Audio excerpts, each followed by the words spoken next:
So what's next? So what's a little bit of background information for the ELPS? Why did they even come into play? Didn't we have enough standards?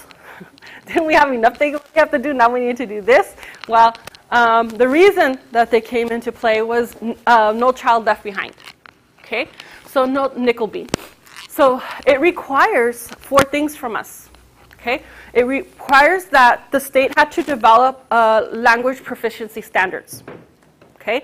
It required that the state implements a single reliable assessment for our ELPS or ELLs or our ESLs or our ELPS, whatever acronym you want to use. Okay? It required that we align these standards to all content standards. And then finally, that we have to have a way to measure progress. Okay? And that's welcome to acronym central. Right? You're like, I think what we could have like an entire conversation just in acronyms and nobody would know what the heck we're saying. And it gets overwhelming and I forget them and I have to be reminded of what they are. I tell the kids, my brain's getting older. I can't keep up with all these acronyms.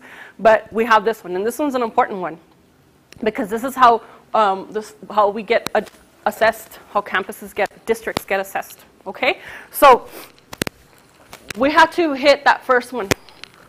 So by law, we had to come up, the state had to develop some standards that are going to address the needs of our ELL students in the classroom. Okay? So then, therefore, we have the ELPS. Okay? Now the ELPS came into play in 2007. What year are we in now? That's 7 years ago. Okay. People don't know about them. People still don't know about them. Why is that? Well, because we do have a lot on our plate. And 2, it really, honestly, what it comes down to, and hopefully I'm safe to say this, it comes down to the district you're working in, and it comes down to the administration at your campus and what they set as a priority and what's of importance on the campus. For me, because again, once I started teaching right out of college, I was like, okay, I taught at the alternative school for 3 years. Then I was like, I really did enjoy it, but then I started thinking, like, are all kids like this? Like, or they're like, do all kids do this? So I started getting a little worried. I thought, that's it. Society's going down the tubes. No. So then the opportunity opened up for me to get transferred to the high school, and I'm like, okay, I'm at that point where I need to go. So I went to the high school, and then what happens to you baby teachers? You're so cute, right? What happens? Administration loves you guys. Why? Because you guys are so eager, and they'll tell you, hey, you want to coach track? You're like, yay! And then like they know what to do. They find the new baby teachers, and then the new baby teachers then all become, they're on committees, or they're coaching, or you're now the new, sponsor for the freshman class, right? That's what happens. So they approached me and say, Mrs. Dominguez, you're such a good teacher. Like, now in retrospect, I'm like, I should have known what was going on. No, we're going to open these newcomer sections and sheltered sections, and we really think you'd be a really good teacher for that. Sure, I'll do that. So then next thing I know, during that summer, I'm like freaking out. I'm thinking, I'm going to teach these newcomer sheltered sections next year. What am I going to be doing?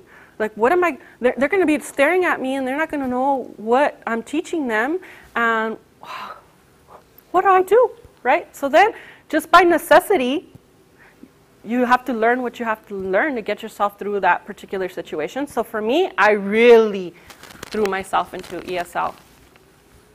So I just could address it and survive, right?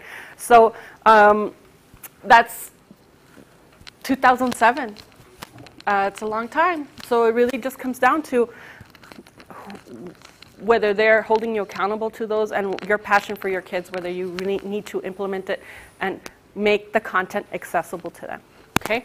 So unlike the previous standards, when people think of LEP or ESL or ELL, generally speaking, people think of the ESL teacher, or in elementary, the bilingual classes, or even maybe the dual language sections, right? Now, those teachers need to make sure that they're very familiar with the ESL students and ELL students and strategies that they need to be able to implement those.